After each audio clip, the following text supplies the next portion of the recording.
love you, Lord. Oh, your mercy never fails me. And all my days I've been held in your hand. From the moment that I wake up until I lay my head, oh, I will sing the goodness of God. And all my life you have been faithful. And all my life you have been so, so good. With every breath that I am able, oh, I will sing of the goodness of God. I love your voice. You have led me through the fire in darkest nights. You are close like no other. I've known you as a father. I've known you as a friend. And I have lived in the goodness of God. And all my life you have been faithful. And all my life you have been so, so good. With every breath that I am able, oh, I will sing of the goodness of God. Your goodness is running after me. Your goodness is running after me. With my life laid down, I'm surrendered now. I give you everything. Your goodness is running after me. Your goodness is running after me. Your goodness is running after me. With my life laid down, I'm surrendered now. I give you everything. Your goodness is running after me.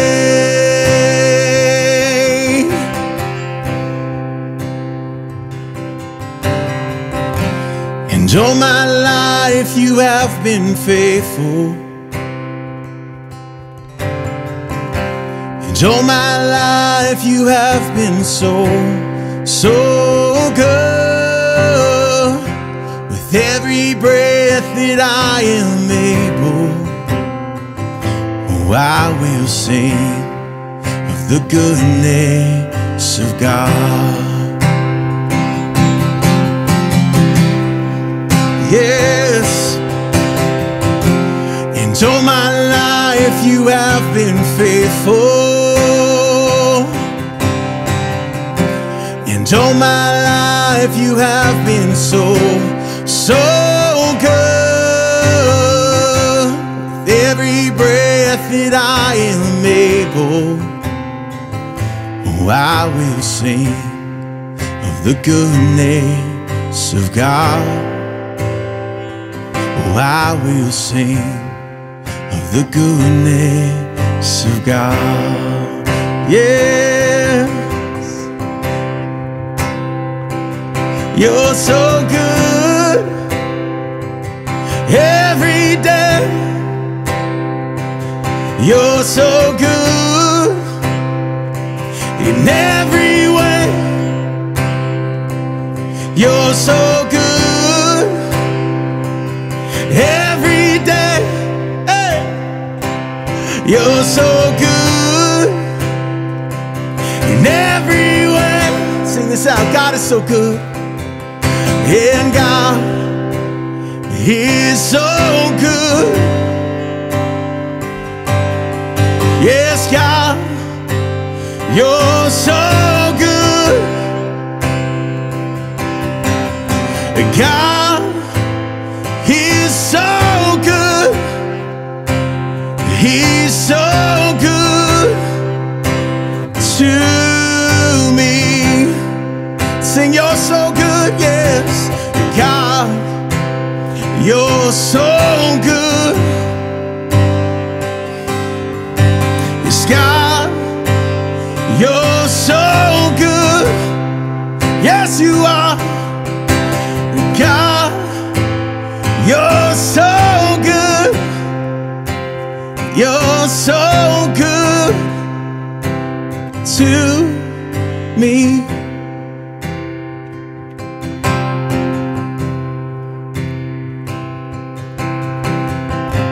And all my life you have been faithful. And all my life you have been so, so good. Yes, with every breath that I am able, oh, I will sing of the goodness of God. Oh, I will sing the goodness of God.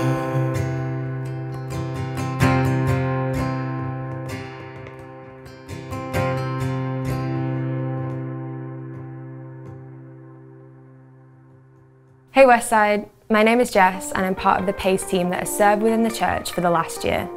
We had the amazing opportunity to work alongside Westside's community of kids, youth and young adults. I can say with a surety and on behalf of the team that despite 2021 not shaping up to be a typical year with restrictions and limited in-person contact, we got to see firsthand the work of Jesus in young people's lives. However, this would not have been a reality without the amazing generosity of the people and families within Westside, opening up their homes to host us for the duration of our mission year.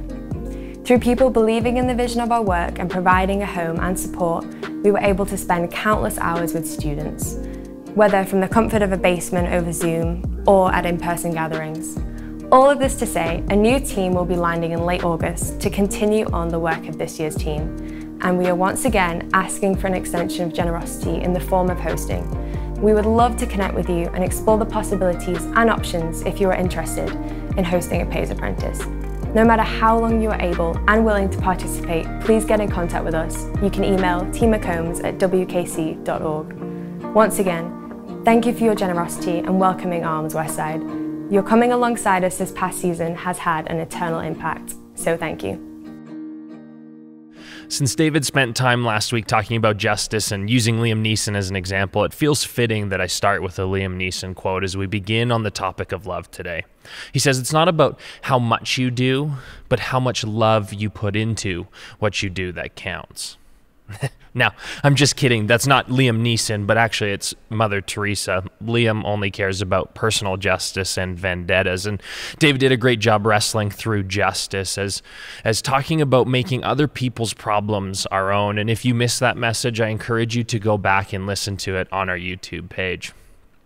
But today, we're going to discuss love, because love is going to drive justice if we're going to make other people's problems our problems.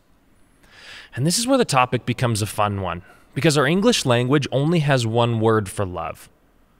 So what do we really mean when we say the word love? Because we say that we love cheeseburgers and our friends and family, but we mean very different things when we use them. At the end of the day, our English use of love has become confusing.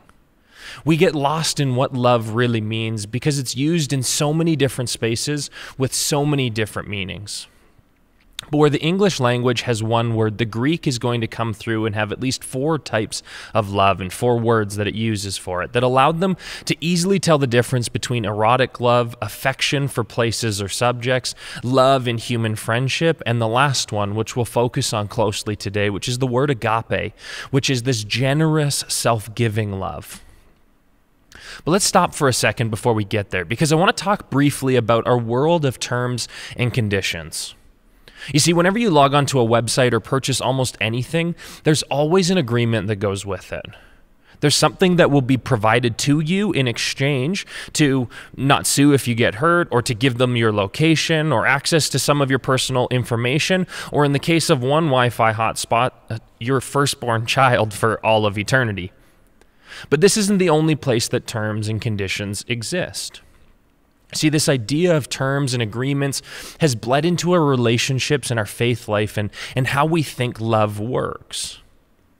We work under this understanding that there's this give and take, there's an exchange that's always being made, and that it has to be fair and equal. We make assumptions that people are accepted based on some sort of ranking system within our world. We make judgment calls based on what's in it for us, or if we think the person has value and is worth our time or our energy. And it then shapes how we approach and understand grace and love that's found in Jesus. Because within our world, we live under this mantra that if it appears too good to be true, it probably is. So when we hear about grace that reaches everyone, when we hear about a love that knows no end, we assume that there's a catch because we view it through the lens of the world that asks, what are the terms and conditions? And we assume that if the whole world wants to work this way, it must be the way that God wants to work, right? But what if this isn't actually how God works? What if God's love isn't dependent on your achievements? What if it isn't dependent on how many times you pray or what your history has been? What if it simply doesn't matter, but that God's surprising and unexpected declaration is that his love is simply yours? How does that affect how we interact within the world around us? See, the reality is that we live in a world of approval over a world of love. Just think for a moment about the questions that we ask. They shape our culture and tell us what's important. And culturally, we care more and ask questions about a person's accolades or their political affiliations, whether they agree or disagree with the COVID vaccine, what their job status is, the area of the city that they live in, or who they else may know. We care about those things over whom they are at the core. The parts that make them tick, their passions, their needs, and their personal story that's separate from their achievements, but is also mixed in with their failures. You see, we're a culture of performance and perfection that's creating this ever-growing anxiety because we can't seem to be loved just for who we are. Rather, it seems to be based on our achievements and our status within the world's ranking systems. This culture then feeds into how we raise the next generation. As parents, we can then go tell our kids we love them, but we get more excited and more interested when they come home with an A over a C. We get more excited at their effort when they hit a home run compared to striking out, or we want to tell our friends about the play they're in when they have the main role instead of them just being tree number 3. Our kids then learn that this is how the world works. They think that if I can produce, then I am more worthy of love, and the never-ending chase of perfection continues. This happens then in the church, where we start to compare against others over who is more spiritual and worthy of God's love. Have you ever had this happen? Where you maybe are arguing with someone over who got baptized earlier in life because they understood Jesus from an earlier age. Or they tell you how many missions trips they've gone on, and then you might fire back with, well, I tithe 11%, and then they come back reminding you that, well, you maybe only had one arm up in worship, they had both. And on it goes. But at the end of the day, the pursuit of approval starts as a pursuit of love. It just seems to get skewed by how we receive love within the world around us. And this is what happens within the story of the prodigal son in Luke chapter 15. And it's a famous story. It's a story of one son who leaves his father, taking his portion of the inheritance early. He squanders it and he comes back home just hoping to be a slave. And the father welcomes him with open arms and throws him a party.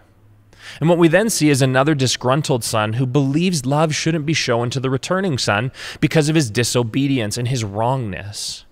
And he thinks that the son that never left did everything right. He should be loved because of his obedience. And I love how Rob Bell puts it in his explanation of the story, where he says, neither son understands that the father's love was never about any of that. The father's love cannot be earned, and it cannot be taken away. It just is. It's a party, a celebration, an occasion without beginning and without end. It goes on well into the night and into the next day and the next and the next, without any finish in sight. Love, as we will see it biblically, is all about relationship. It's about being drawn out of ourselves towards something or someone else without conditions. It's about discovering that we become more fully human within loving relationships. David Zoll, in his book Seculosity, says the language of scorekeeping is the language of conditionality. I'll do this for you because you do that for me. I'll hold up my end of the bargain as long as you hold up yours, we say. However egalitarian our intention, that kind of non-assurance sets us up for a life of accounting. But what works at the office runs out of gas at home. And I would go beyond that to even say that it runs out of gas in relationships, period. But David continues on to say that sustaining love, the kind that won't vanish but flourish in the midst of vulnerability and setback, cannot find oxygen until performanceism has run its course, where it becomes about who someone is over what they do. And so to get there, we have to shift from a thinking of conditional love, and we have to begin to explore the biblical idea of covenantal love. Because at the end of the day, love is only truly love if it's unconditional. It's only love when someone loves you for who you are, not for what you do. And this is where we turn our attention to John's gospel and beyond throughout Scripture to the narratives of the lengths that God will go and the sacrifices that he will make in order to display love in action. We will discover that love is not just something that God does, but is the very heart of who God is. Love is one way of talking about what the Christian faith is all about. John talks about love in his famous verse, John 3:16, which many can recite, where John says, "For God so loved the world." But this is only scratching the surface of John's work and his focus on this idea of love in action. And it's important to remember that when we say world, we're not just talking about people, but must keep a new creation narrative in mind. But I want to back us up briefly to John chapter 1, verse 14, where we read that the Word became human, became flesh, and made his home among us. The idea of Jesus making his home, or in the Greek understanding it as he tabernacled among us, is John setting up his narrative of love. Because to John's early readers, this idea of Jesus tabernacling would give them images of their history of the tabernacle within the Old Testament and that of the temple, which is a theme that John picks up immediately following in John chapter 2. In John 2, Jesus enters the temple and clears it, disrupting all sacrificial systems. And when we come to this teaching, we often focus on him calling it a den of thieves, which is accurate, but it goes deeper than this. Jesus is teaching that the temple is being replaced by a human. You see, the temple was the place that God was and where his people could be with him. So Jesus is letting them know that it's going to be different moving forward, that he's the true temple. He's the means by which God is coming to live with his people. This would trigger John's readers about creation again, where God was among humanity in the garden, all the way back in Genesis. And so this new creation narrative that John unfolds is the plan of divine love, and it's exactly what it looks like. That God doesn't snatch his people away from present creation, but that he comes to live with them and restore all things. Another important thing to understand about the temple before moving on is that the temple was understood to be a signpost for what God desired for all of creation. The temple was never a retreat away from the world while the world unravels, but rather it was designed to be a bridge into the world, showing what God was going to do for all of creation. So Jesus as the true temple shapes the love narrative greatly because through his life, his death, and his resurrection, Jesus himself is the beginning of the fulfillment of the worldwide promise of what God wanted to do throughout creation, which is to be among and to restore. We then can jump over John 3 for now, although it is important, and visit John 13, verses 1 to 5, because this is going to shape the remainder of John's gospel, because we're going to see that love costs nothing less than everything. In verses 1 to 5, John says, "It was just before the Passover festival. Jesus knew that the hour had come for him to leave this world and go to the Father. Having loved his own who were in the world, he loved them to the end. The evening meal was in progress, and the devil had already prompted Judas, the son of Simon Iscariot, to betray Jesus. Jesus knew that the Father had put all things under his power and that he had come from God and was returning to God. So he got up from the meal, took off his outer clothing, and wrapped a towel around his waist. After that, he poured water into a basin and began to wash his disciples' feet, drying them with the towel that was wrapped around him. Now, the Greek in verse 1 could be understood that Jesus loved them to the goal, which means that there's nothing that love could do that love did not do, that Jesus did not do. Jesus is going on later to say that no one has a greater love than this, than to lay down your life for your friends. This is the beginning of understanding covenantal love. It's the type of love that's committed through thick and thin, that never walks away regardless of shortcomings, that never says that anyone is too far gone. Love in the gospel is going to say, to borrow Paul's words from multiple letters, that God demonstrates his love for us, that while we were still sinners, Christ died for us. Paul in Galatians 2 is going to say, we live in faith in the Son of God who loved and gave himself for us. Paul in Titus 3 says, when the kindness and love of God appeared, he saved us, not because of righteous things we had done, but because of his mercy. The list goes on. But notice that the love of the gospel doesn't have anything after it.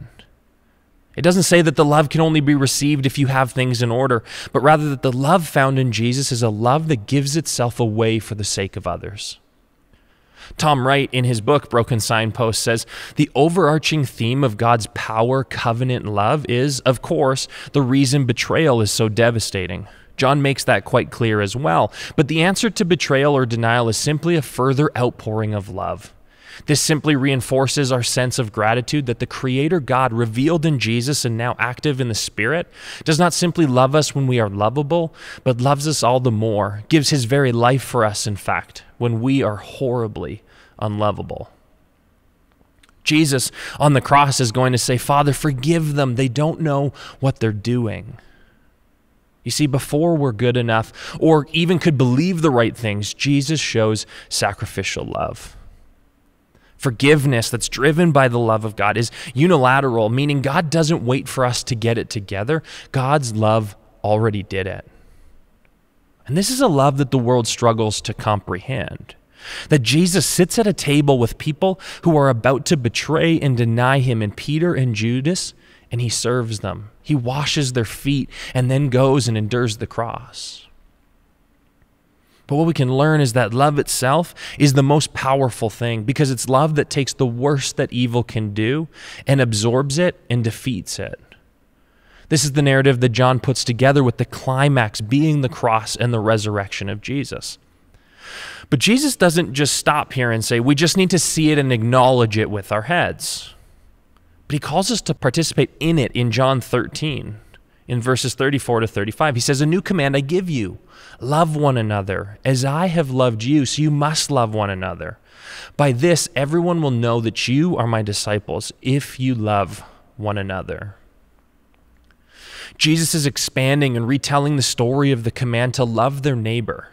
And they would have been familiar with this teaching within Leviticus. But as Jesus always did, he was redefining it. He was expanding its boundaries and bringing greater depth to its teaching. As he says that in the same way that he loved them, they are to go and to love others. And this is the work of true love. Love is all about the other. It overflows into service, not to show off how hardworking it is, but because that is just what it looks like in its natural form. Love is always creative when it's at work, and it doesn't always appear the way or to the people the world thinks it should, like in the way of washing someone's feet. But we see this when we look back at various other spots within John's gospel. Jesus confronting Nicodemus, where we get the famous John 3:16, is an act of creative love. They were from different people groups, and here they are conversing. Jesus with the Samaritan woman in John chapter 4 is an act of love as he surprises her by not only asking her for a drink, but by conversing with her. This was scandalous as Jesus, as Israel's Messiah, reaches across this ugly divide of the hated other to affirm her humanity. It's these examples that we're given that Jesus then invites us to participate in. You see, the kingdom of God, it's not just about entering, but it's about participating. To simply enter and become idle can cut people off from the freeing experience of meeting the God who is an endless circle of joy and creativity. And creativity is what our world needs more than ever. Creativity is how Jesus showed his love most impactfully.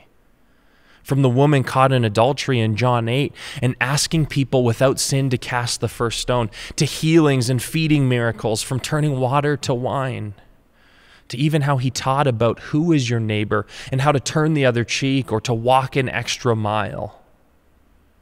The gospel is a creative expression of love within the world. Recently, my son CJ got bullied in school, and that's devastating news for any parent to hear. And this is where I think our kids, free from some of the cultural pressures, can grasp some gospel ideas better.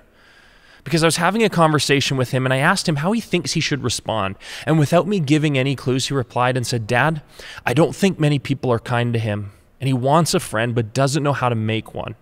So I'm going to show him the kindness and love that I would want to receive." There was nothing in it for my son. In fact, there was more to lose than to gain to a certain degree because he could have been bullied more. But he went and he showed a love for this other student simply for who he was. And that kid that bullied my son now calls CJ one of his best friends. And he wrote him a note telling him how he has a big heart for others.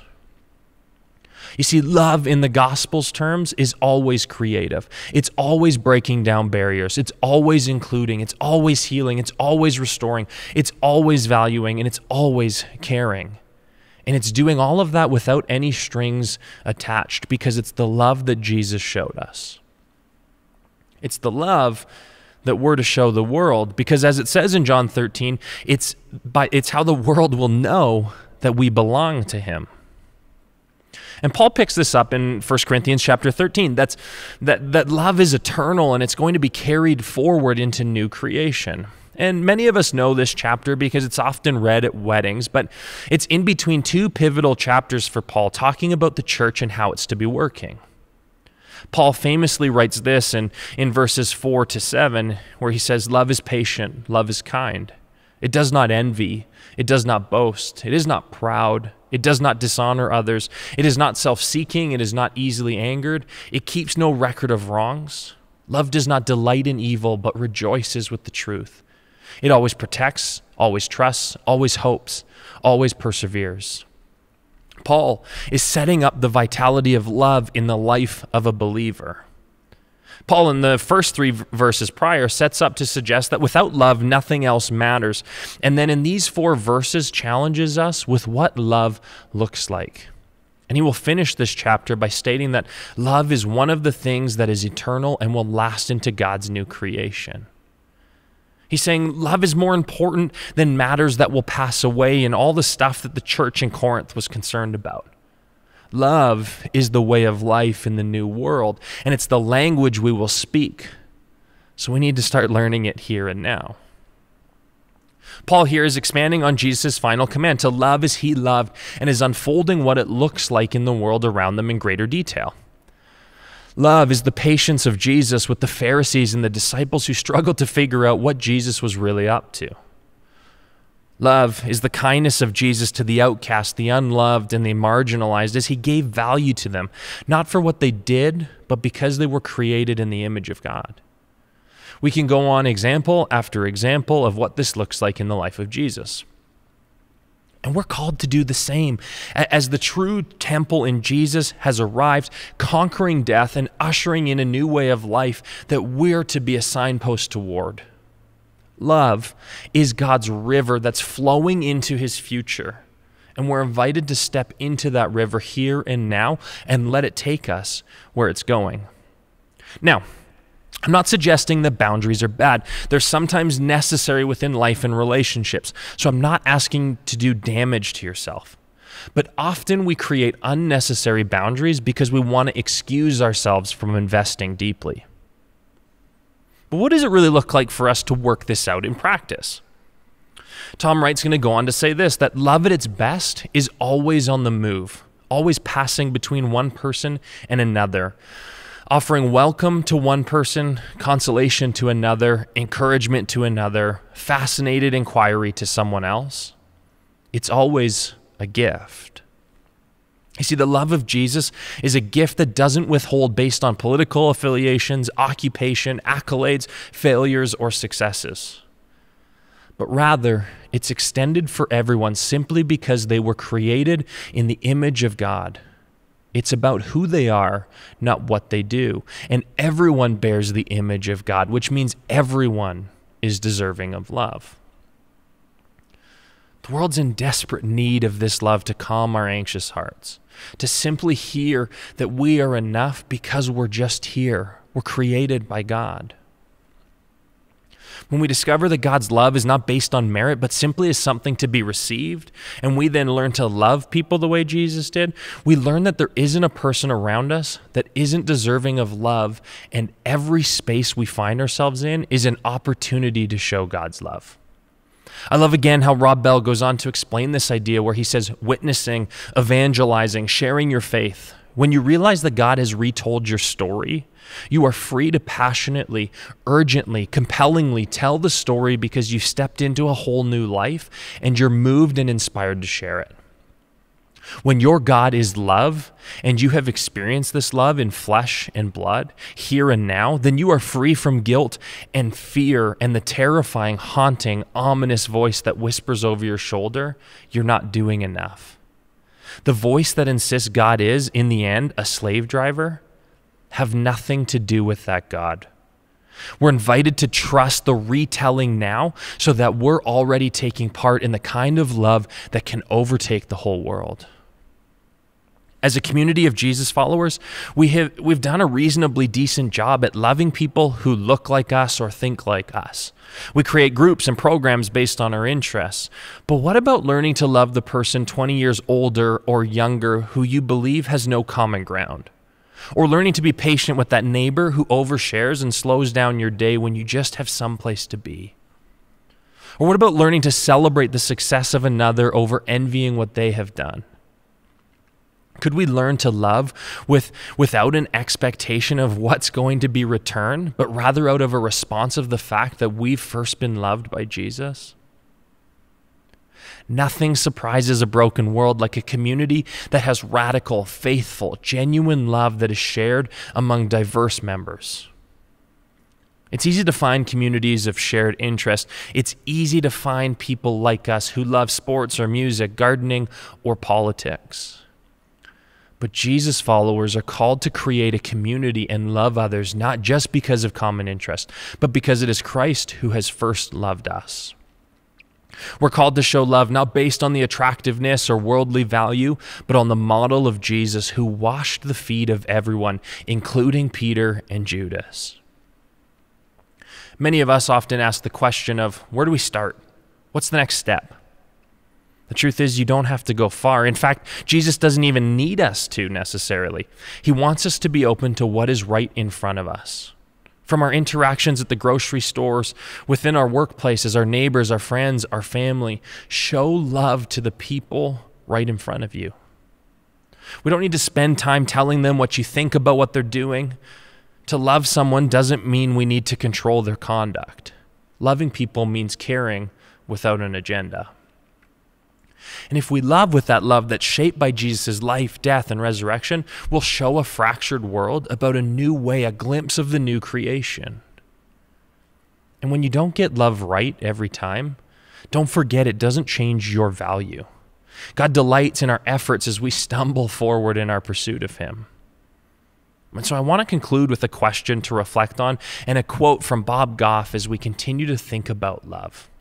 The question is this: how is your life working for the people around you?